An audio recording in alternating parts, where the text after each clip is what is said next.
Kenny here with Gardening Simplified. Today we're going to talk a little bit about freeze drying or your freeze dryer. We're not going to anything specific. We're going to give you a few hints. There's a lot of questions that people tend to ask that's new to freeze drying. And we're going to talk now. If you hear a little noise in the background, that's the other freeze dryer running. But we're going to talk about, we've got this one here. First thing we're going to talk about is, and I'm going to go ahead and turn this on. But we're going to talk about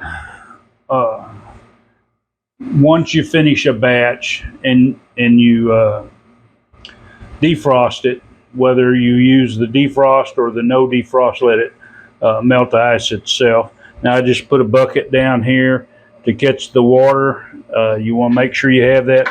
Now on this particular batch here, I did forget to put my bucket. I had intended to go back and get it because I use it for something else, and come back and I had a puddle start on the floor, but it wasn't too bad.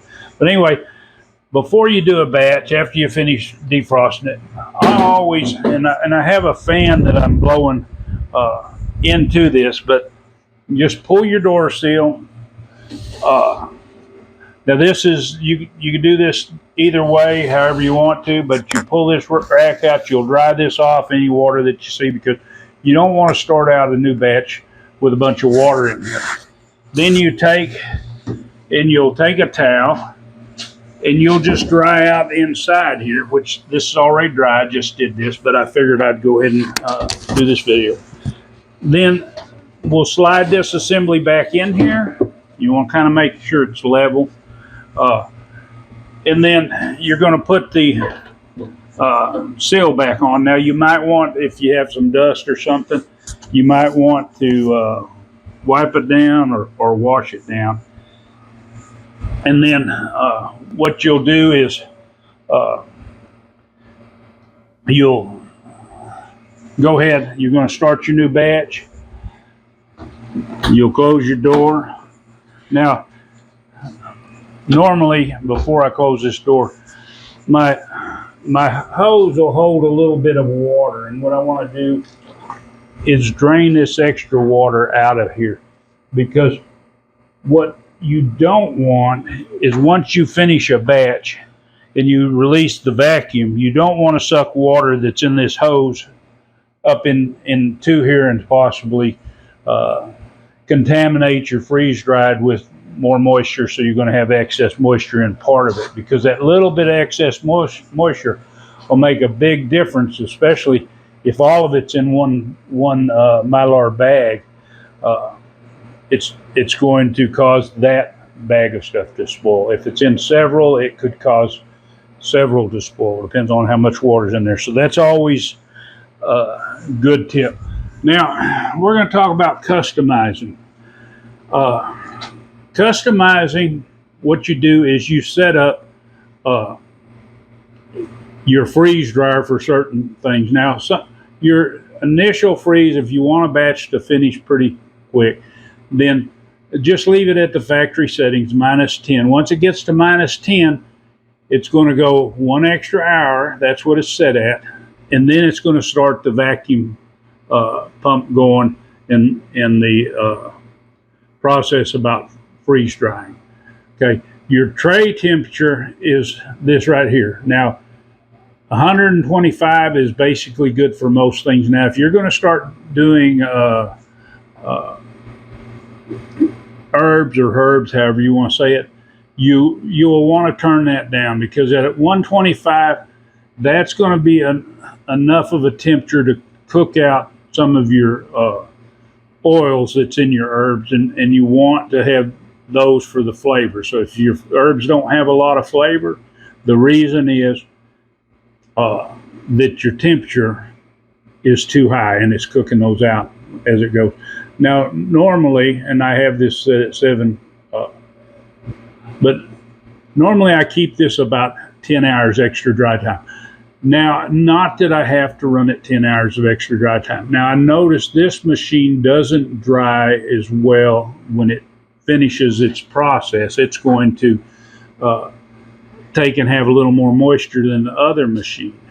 So I run it a little extra time, but I have them both set on 10 hours because if it finishes in the middle of the night, one thing I like is, if possible, for it to be just after the process has been completed.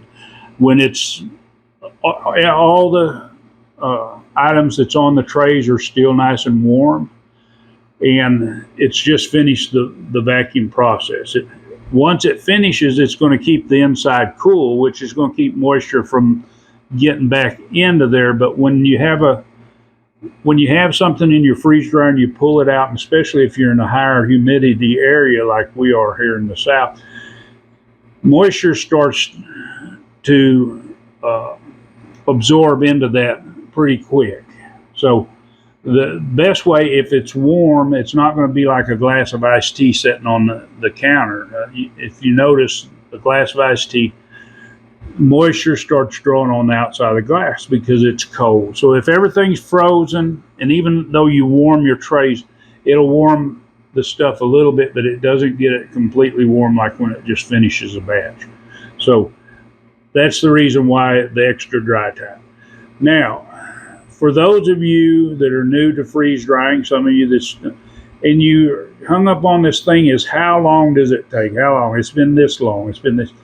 This is a large freeze dryer. It's not the extra large. The medium will take less time, but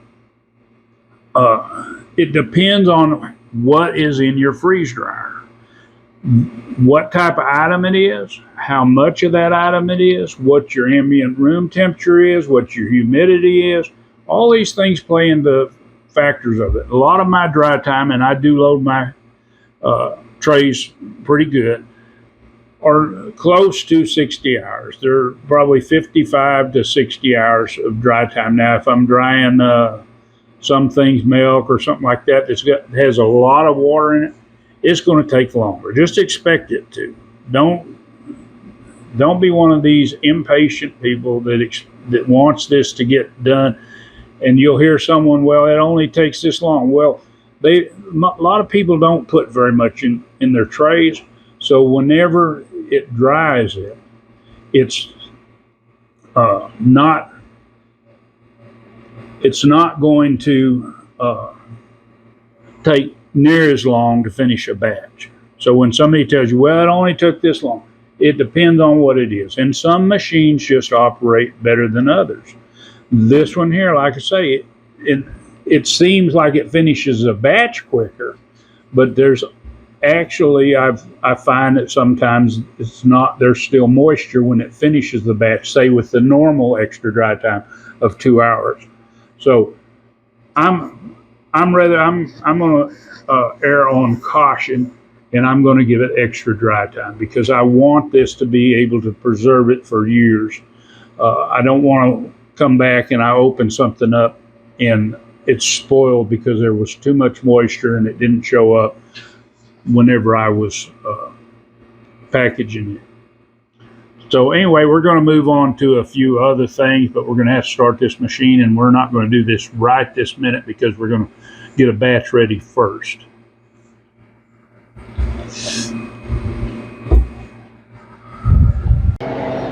Okay, get this focused in.